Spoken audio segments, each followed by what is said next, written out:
Law of conservation of momentum third law of motion का सीधा परिणाम है। क्या आपको थर्ड लॉ याद है? हर एक्शन का एक इक्वल और ऑपोजिट रिएक्शन होता है।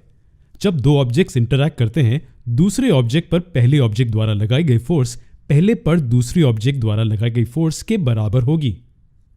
अब इन दोनों ऑब्जेक्ट्स को लें जो एक दूसरे की ओर बढ़ रहे हैं। मान लीजिए कि पहली ऑब्जेक्ट का मास m1 है और दूसरे ऑब्जेक्ट का मास m2 है और वो u1 और u2 वेलोसिटी से मूव हो रहे हैं। अब जब वो टकराते हैं तो दोनों ऑब्जेक्ट्स एक दूसरे पर इक्वल और ऑपोजिट फोर्स लगाते हैं। मान लीजिए F1 और F2। F1 ऑब्जेक्ट 2 पर ऑब्जेक्ट 1 द्वारा अप्लाई की गई फोर्स है और F2 ऑब्जेक्ट 1 पर ऑब्जेक्ट 2 द्वारा अप्लाई की गई फोर्स है। अब क्या होगा जब फोर्स किसी ऑब्जेक्ट पर अप्लाई होती है? जी हां, ऑब्जेक्ट एक्सेलरेट होता है।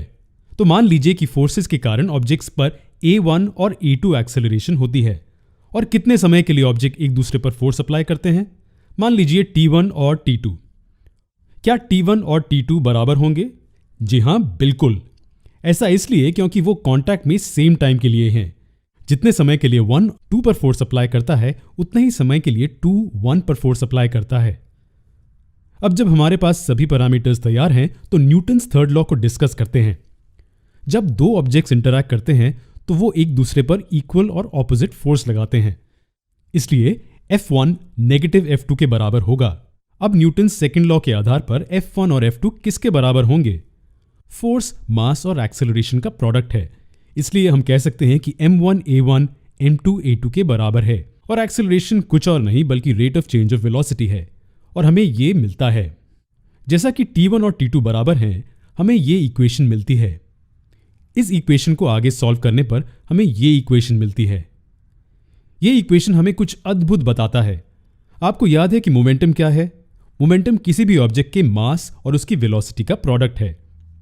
तो हमारे पास जो लेफ्ट की ओर है वो कोलिजन के बाद ऑब्जेक्ट का टोटल मोमेंटम है और राइट की ओर कोलिजन से पहले ऑब्जेक्ट का टोटल मोमेंटम है।